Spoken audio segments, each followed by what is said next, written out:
Good evening, and welcome to Masterworks with Michael. Tonight we will be reading from HP Lovecraft's short story, Celephaïs. Celephaïs. In a dream, Kuranes saw the city in the valley, and the sea-coast beyond, and the snowy peak overlooking the sea, and the gaily painted galleys that sail out of the harbor toward the distant regions where the sea meets the sky. In a dream it was also that he came by his name of Kuranes. For when awake he was called by another name. Perhaps it was natural for him to dream a new name, for he was the last of his family, and alone among the indifferent millions of London.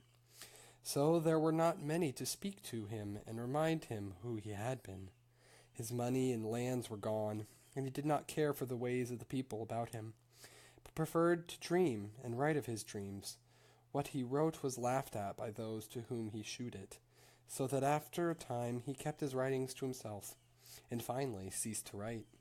The more he withdrew from the world about him, the more wonderful became his dreams, and it would have been quite futile to try to describe them on paper. Kuranes was not modern, and did not think like others who wrote. Whilst they strove to strip from life its embroidered robes of myth, and to shew in naked ugliness the foul thing that is reality, Kuranes sought for beauty alone. When truth and experience failed to reveal it, he sought it in fancy and illusion, and found it on his very doorstep, amid the nebulous memories of childhood tales and dreams. There are not many persons who know what wonders are open to them in the stories and visions of their youth. For when as a child we listen and dream, we think but half-formed thoughts, and when as men we try to remember, we are dulled and prosaic with the poison of life. But some of us awaken the night with strange phantasms of enchanted hills and gardens, of fountains that sing in the sun, of golden cliffs overhanging murmuring seas, of plains that stretch down to sleeping cities of bronze and stone, and of shadowy companies of heroes that ride caparisoned white horses along the edge of thick forests. And then we know that we have looked back through the ivory gates into that world of wonder which was ours before we were wise and unhappy. Kuranes came very suddenly upon his old world of childhood. He had been dreaming of the house where he was born, the great stone house covered with ivy, where 13 generations of his ancestors had lived, and where he had hoped to die.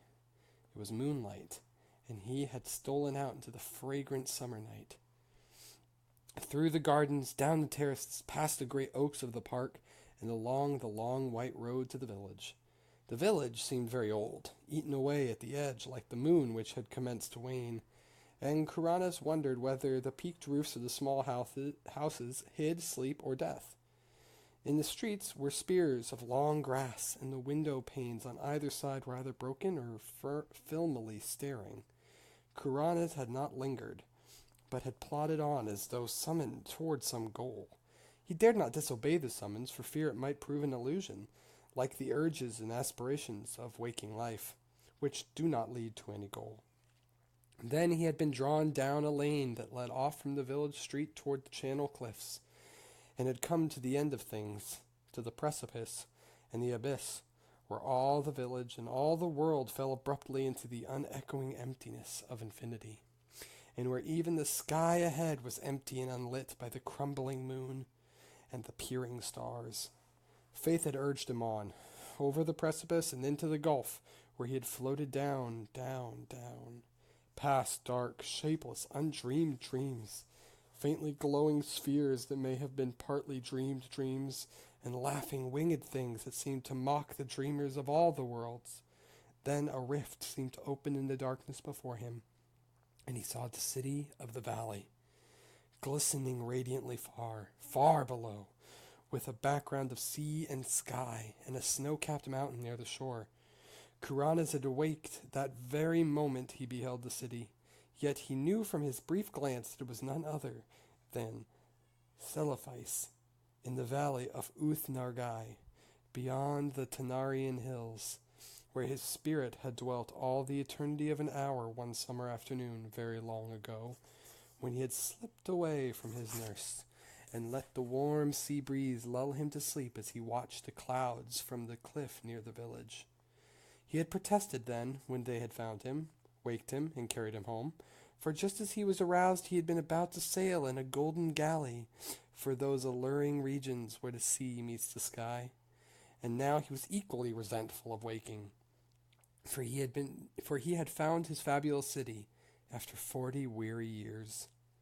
But 3 nights afterward, Kuranes came again to Celephaïs. As before, he dreamed first of the village that was asleep or dead, and of the abyss down which one must float silently. Then the rift appeared again, and he beheld the glittering minarets of the city, and saw the graceful galleys riding at anchor in the blue harbor, and watched the ginkgo trees of Mount Aran swaying in the sea breeze. But this time he was not snatched away, and like a winged being settled gradually over a grassy hillside, till finally his feet rested gently on the turf. He had indeed come back to the valley of Uth-Nargai and the splendid city of Celephaïs.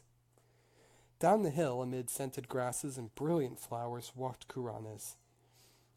Over the bubbling Naraxa on the small wooden bridge where he had carved his name so many years ago, and through the whispering grove to the great stone bridge by the city gate. All was as of old, nor were the marble walls discolored, nor the polished bronze statues upon them tarnished, and Kuranes saw that he need not tremble, lest the things he knew be vanished. For even the sentries on the ramparts were the same, and still as young as he remembered them. When he entered the city, past the bronze gates and over the onyx pavements, the merchants and the camel drivers greeted him as if he had never been away. And it was the same as the turquoise temple of Nath-Horathath, where the orchid-wreathed priests told him that there is no time in Uth-Nargai, but only perpetual youth. Then Kuranes walked through the street of pillars to the seaward wall, where gathered the traders and sailors, and strange men from regions where the sea meets the sky. There he stayed long, gazing out over the bright harbor where the ripples sparked beneath an unknown sun, and where rode lightly the galleys from far places over the water. And he gazed also upon Mount Aran rising regally from the shore, and its lower slopes green with swaying trees, and its white summit touching the sky.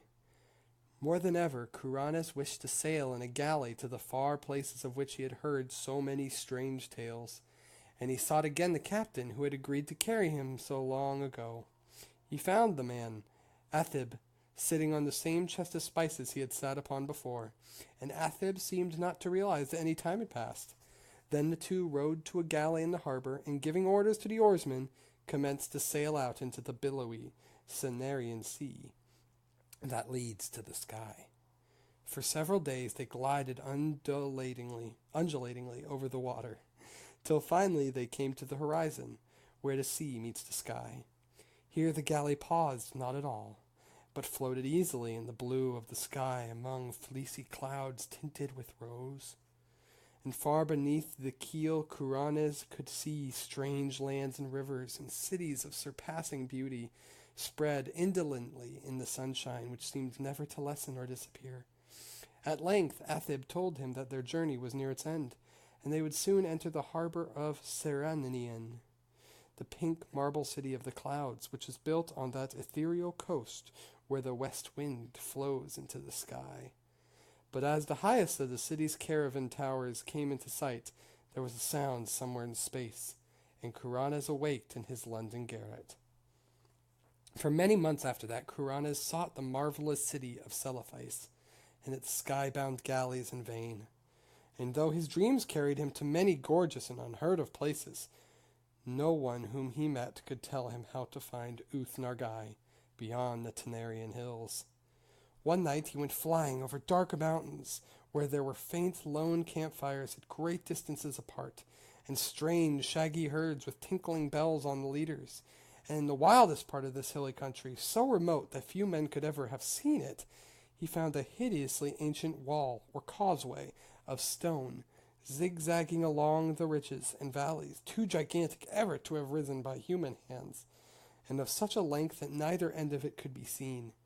Beyond that wall, in the grey dawn, he came to a land of quaint gardens and cherry trees, And when the sun rose, he beheld such a beauty of red and white flowers, green foliage and lawns, white paths, diamond brooks, blue lakelets, carven bridges, and red-roofed pagodas, that he for a moment forgot Celephaïs in sheer delight.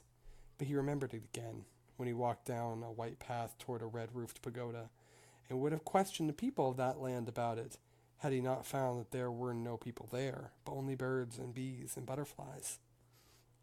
On another night, Kuranes walked up a damp stone spiral stairway endlessly, and came to a tower window overlooking a mighty plain and river lit by the full moon. And in the silent city that spread away from the river bank, he thought he beheld some feature or arrangement which he had known before. He would have descended and asked the way to Uth-Nargai, had not a fearsome aurora sputtered up from some remote place beyond the horizon, shewing the ruin and antiquity of the city, and the stagnation of the reedy river, and the death lying upon that land, as it had lain since King Kianartholis came home from his conquests to find the vengeance of the gods. So Kuranes sought fruitlessly for the marvelous city of Celephaïs, and its galleys that sail to Serenian in the sky. Meanwhile, seeing many wonders, and once barely escaping from the high priest not to be described, which wears a yellow silken mask over its face and dwells all alone in a prehistoric stone monastery on the cold desert plateau of Leng. In time, he grew so impatient of the bleak intervals of day that he began buying drugs in order to increase his periods of sleep. Hashish helped a great deal, and once sent him to a part of space where form does not exist, but where glowing gases study the secrets of existence, and a violet-colored gas told him that this part of space was outside what he had called infinity. The gas had not heard of planets and organisms before, but identified Kuranes merely as one of the infinity, where matter, energy, and gravitation exist. Kuranes was now very anxious to return to minaret-studded Celephaïs, and increased his doses of drugs. But eventually he had no more money left, and could buy no drugs. Then one summer day he was turned out of his garret, and wandered aimlessly through the streets, drifting over a bridge to a place where the houses grew thinner and thinner. And it was there that fulfillment came, and he met the cortege of knights come from Celephaïs to bear him thither forever. Handsome knights they were, astride roan horses and clad in shining armor with tabards of cloth of gold curiously emblazoned. So numerous were they that Kuranes almost mistook them for an army. But their leader told them that they were sent in his honor, since it was he who had created Uth-Nargai in his dreams, on which account he was now to be appointed its chief god forevermore. Then they gave Kuranes a horse and placed him at the head of the cavalcade, and all rode majestically through the downs of Surrey and onward toward the region where Kuranes and his ancestors were born. It was very strange, but as the riders went on they seemed to gallop back through time, for whenever they passed through a village in the twilight, they saw only such houses and villages as Chaucer or men before him might have seen, and sometimes they saw knights on horseback with small companies of retainers. When it grew dark they travelled more softly, till soon they were flying uncannily as if in the air.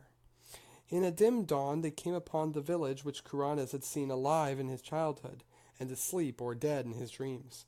It was alive now, and early villagers curtsied as the horsemen clattered down the street and turned off into the lane that ends in the abyss of dream. Kuranes had previously entered that abyss only at night, and wondered what it would look like by day, so he watched anxiously as the column approached its brink. Just as they galloped up the rising ground to the precipice, a golden glare came somewhere out of the east, and hid all the landscape in its effulgent draperies. The abyss was now a seething chaos of roseate and cerulean splendor, and invisible voices sang exultantly, as the knightly entourage plunged over the edge and floated gracefully down past glittering clouds and silvery coruscations. Endlessly down the horsemen floated, their chargers pawing the aether as if galloping over golden sands, and then the luminous vapors spread apart to reveal a greater brightness, the brightness of the city of Celephaïs. and the sea coast beyond, and the snowy peak overlooking the sea, and the gaily painted galleys that sail out of the harbor toward distant regions where the sea meets the sky. And Kuranas reigned thereafter over Uth Nargai and all the neighboring regions of Dream, and held his court alternately in Celephaïs and in the cloud-fashioned Serenian. He reigns there still, and will reign happily forever, though below the cliffs at Innsmouth the channel tides played mockingly with the body of a tramp who had stumbled through the half-deserted village at dawn, played mockingly, and cast it upon the rocks by ivy-covered Trevor Towers, where a notably fat and especially offensive millionaire brewer enjoys the purchased atmosphere of extinct nobility. And that is the end of Celephaïs by HP Lovecraft. It's a interesting story. I wonder if there isn't some autobiographical elements of it, as H.P. Lovecraft came from a family of note previously, but during his lifetime had fallen on harder times and lost the political and financial clout they'd had previously. It's also an interesting read, as one's not quite sure whether it's a positive story or a negative story. The optimist would say that the spirit of Kuranas did go to Celephaïs, while the pessimist, or the realist, as unfortunately is the equivocal term, is more likely to say that he was high on drugs and fell off the mountain and died. Fell off the cliff and died. But I'll leave that for you to decide how you choose to interpret it. All in all, a brilliantly written short story by H.P. Lovecraft. We hope you enjoyed it, and as always, good evening and keep reading.